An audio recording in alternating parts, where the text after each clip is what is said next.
I'm ready to make a change. I want to make more money. I want to get healthy. I want to start a business. I want to spend more time with my family.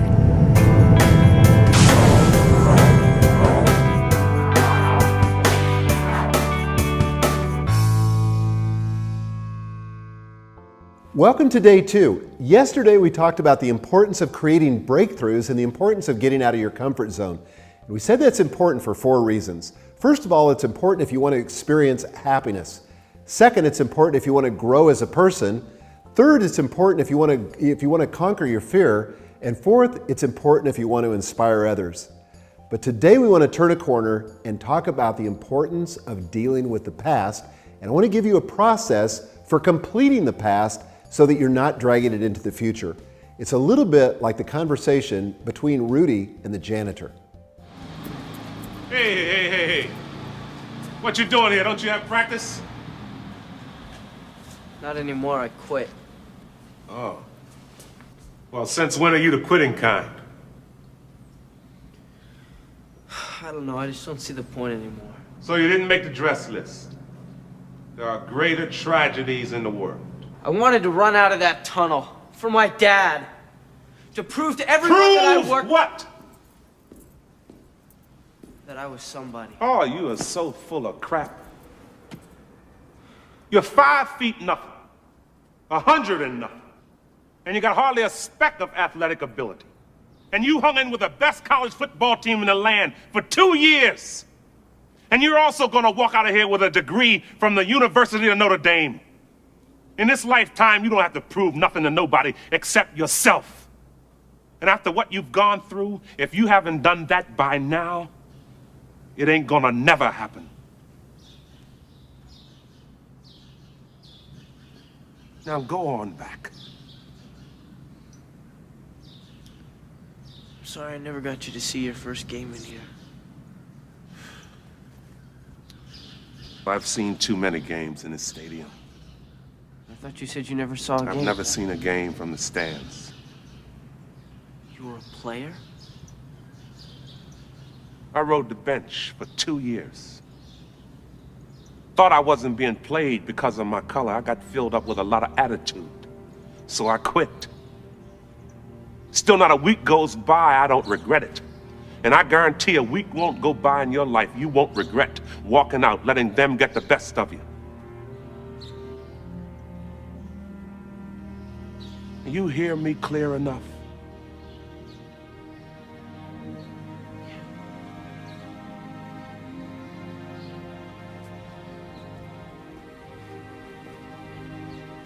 You and I both know people like the janitor who lives with a lot of regrets, kind of stuck in the realm of coulda, woulda, shoulda, where you wish things could have been different, wished you had taken different actions, and that can really get you hung up and stuck and keep you from making forward momentum into the future. And I don't want that to happen to you. Not if you're going to have your best year ever. You've got to do business with the past. You've got to put it to rest. You've got to complete it. Now, the U.S. Army has a process that they go through that they call the after-action review, and it consists of 3 elements, and it's really a good process for you and I to use as we deal with last year and as we get complete with last year. Element number 1 is to acknowledge what happened. We can't ignore it. We can't pretend it didn't happen. We can't gloss over it. We've got to acknowledge it. If there was a breakdown, if there was a failure, then we just got to acknowledge it and be honest with it. Element number 2 is we got to learn from the experience. Several years ago, I went through a horrendous business failure. It was 1991. I had a business that I loved, and the business grew too fast, and the business failed. In fact, we were so broke that we couldn't even declare bankruptcy because all of our assets were pledged.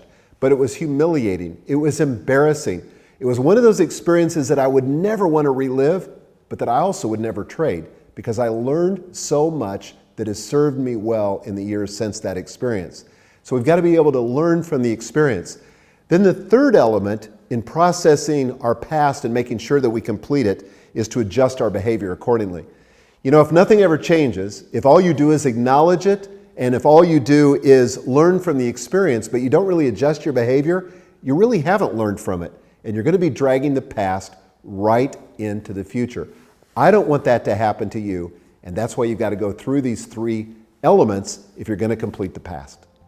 So let's move now to the action plan. And for this session, this is the most important part. And I want to ask you to ask yourself a series of 7 questions and to answer those in your study guide. So pen out, study guide at the ready, let's go. Question number 1, if the last year were a movie of your life, what would the genre be? Drama, romance, adventure, comedy, tragedy, or both? Here's some possible examples. One of my friends who lost a son simply said tragedy. Another who got engaged and married said romance. Another one of my friends said he experienced a great misfortune, one after another, and said comedy. In fact, it was slapstick. So that's the first question. Second question, what were the 2 or 3 major themes that kept recurring? Now, these can be single words or phrases. For me this last year, it was deeply moving times with family and friends. Another theme, making difficult decisions in the face of the economic crisis. Or another one, learning to get along with less and enjoying it more. Third question, what did you accomplish this past year that you were the most proud of? These could be any kinds of things, like running a half marathon, which is something I did a couple of years ago, or cutting your company's expenses in order to meet the challenges of the economy, or having a book hit the bestseller list. It could be anything that you were the most proud of.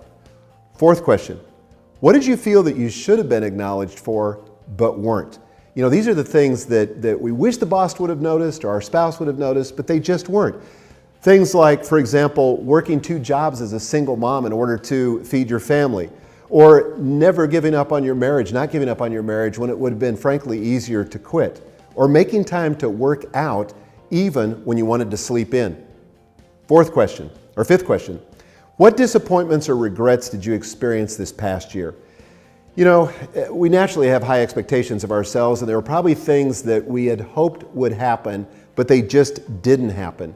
And it's okay to acknowledge those and to list those out. In fact, it's important in the process of completing them. Number 6, what was missing from this last year as you look back? Again, look at the major areas of your life. For example, more time spent on strategic planning, or more time spent with your spouse, or more time spent with your kids, or more books that you wished you could have read. These are the things that are missing. Go ahead and write those down. Number 7, what were the major life lessons that you learned this past year? Try to distill them into short, pithy statements. For example, here's one that I had from a couple of years ago. There comes a point in every experience when I'm too far in to quit, but almost certain I can't finish. If I keep moving forward, I'll eventually get to the other side. That was a life lesson, an important one that's still serving me to this day. Or here's another one. Don't overthink the outcome, just do the next right thing.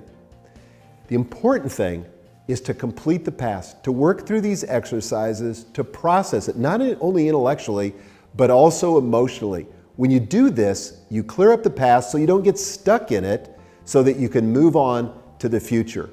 That's really all we have for day 2. Day 3, we're going to move into this important area of setting smart goals.